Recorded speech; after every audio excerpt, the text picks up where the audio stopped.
Welcome to You and Your Democracy. It's a short take civics lesson as part of our program, Where Do We Go From Here? I'm Chuck Parkinson.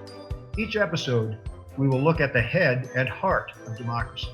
We will explore the values and the principles that have created our American exceptionalism and examine the structures and institutions that give us the guardrails of our democratic republic. To quote Benjamin Franklin when asked in 1787 after the Constitutional Convention, "Doctor, what have we got, a republic or monarchy?" To which Franklin responded with a rejoinder at once witty and ominous, "A republic if you can keep it." So now let's take a look at what is this great American experiment, and then ask, what do we need to do to keep it? August 18th marked the 100th anniversary of the ratification of the 19th Amendment to the Constitution guaranteeing women the right to vote. In this episode, I am pleased to be joined by Dorothy Rowdy Brewick, retired Rapid City Area School District social studies teacher, to discuss the long road to ratification. Thanks for joining us today, Rowdy. Thank you very much for having me. I'm delighted to be here. Americans take voting for granted, yet it hasn't always been the case. Oh, that is absolutely the truth.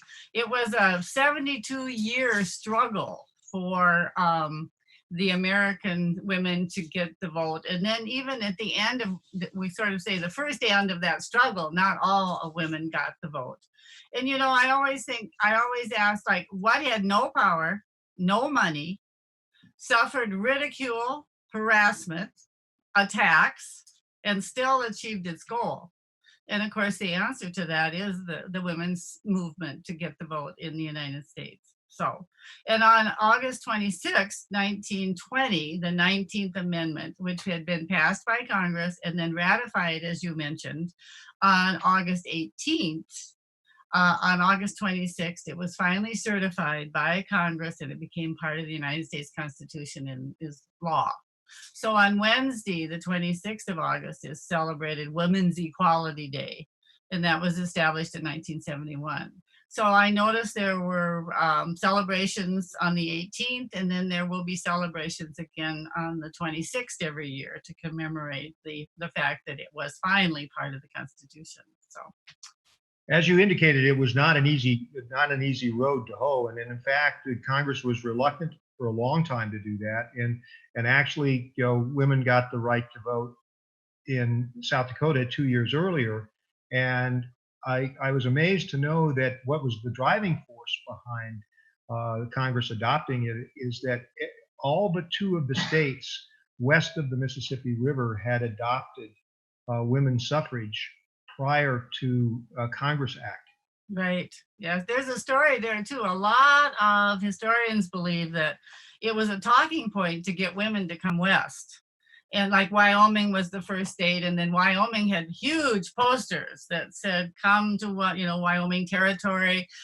Women are respected and part of the decision makers. They get the right to vote." So that was a good ploy, I suppose, to get women to come this way.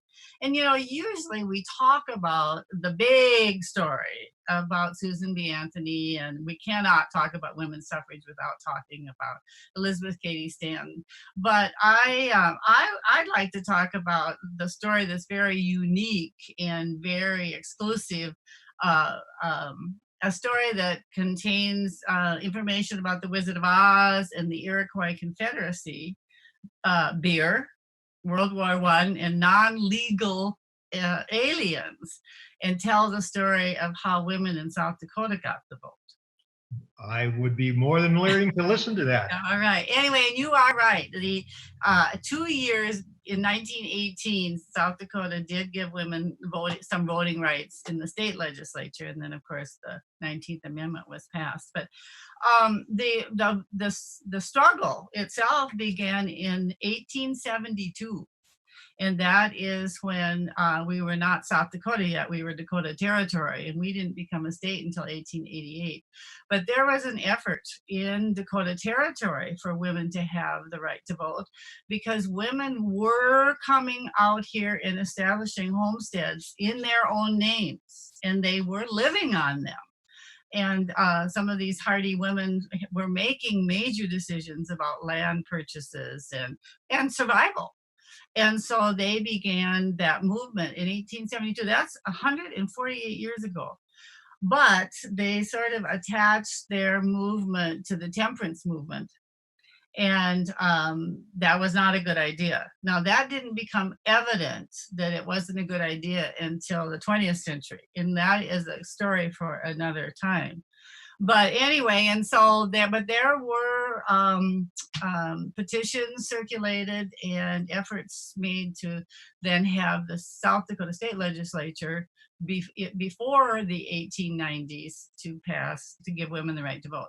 But things began to change in the 1890s, and one of the reasons why the mood began to shift is that Frank L. Baum and his family moved to South Dakota.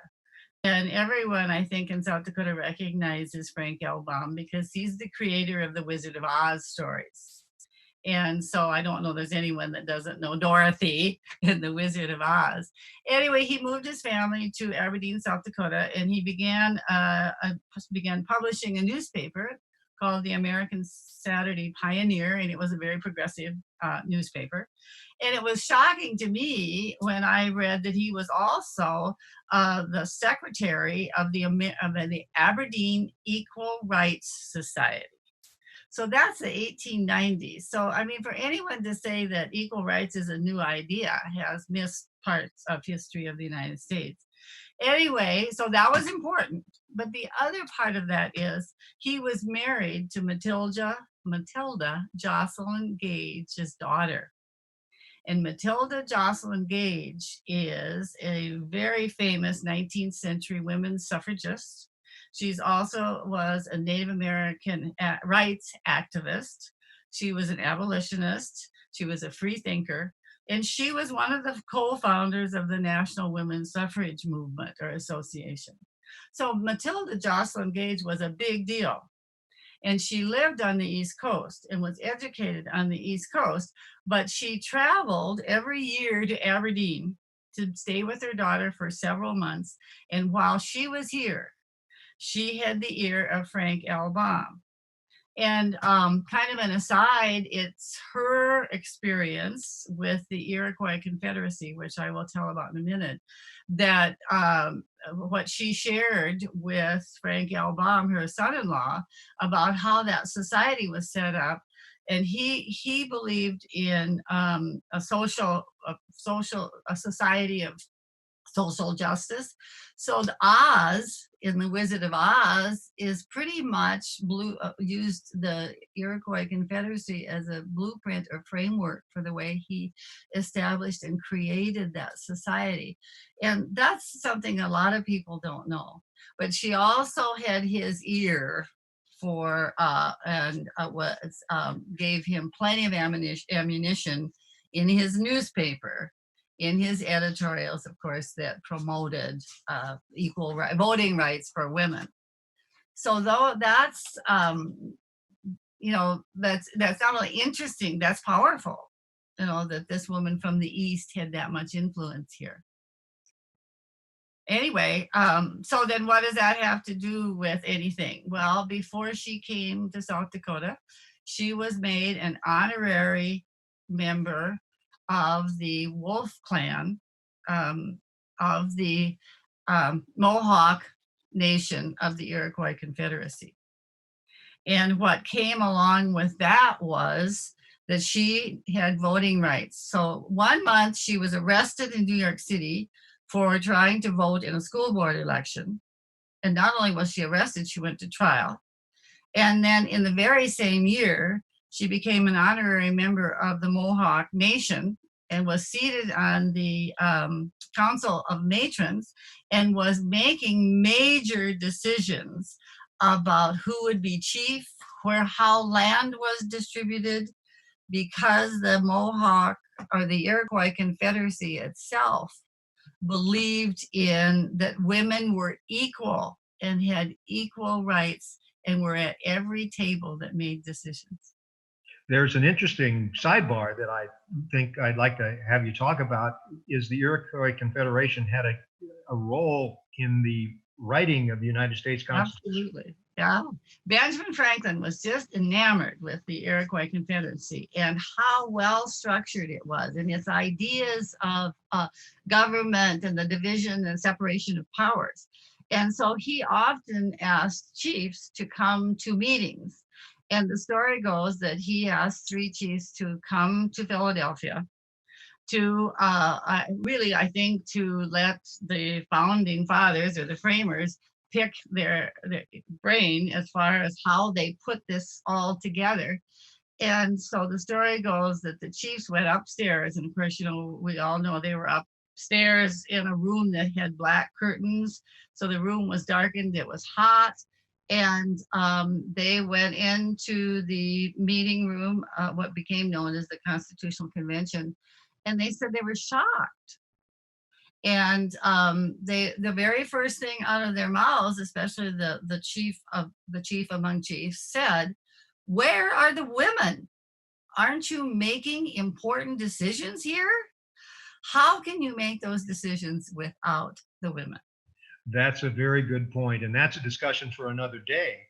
As we wind down this particular episode, is there any really one thought you'd like us to leave us with at this point, Rowdy?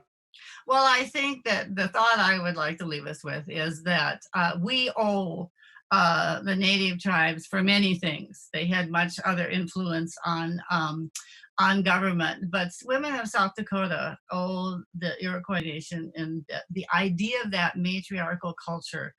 We owe them a vote of thanks for promoting the voting rights in South Dakota and for women getting the right to vote in South Dakota, because that really is where the seed was planted, and it gave the suffragettes proof that women could govern, and it gave them evidence and experience and wisdom. So that's a good point. We could go on for a long time, but that's our episode for now. I want to thank Rowdy Brewick for sharing her expertise and thoughts with us today, and as always, our executive producer Suzanne Stratford and the STPV technical staff for their creativity and hard work on this program. Thank you also to the supporters of South Dakota Public Broadcasting who make this program possible. To view previous episodes in this series, go to sdpb.org/election. If you have comments or suggestions for future episodes, send us a note at programming@sdpb.org. Until our next short take, I'm Chuck Parkinson.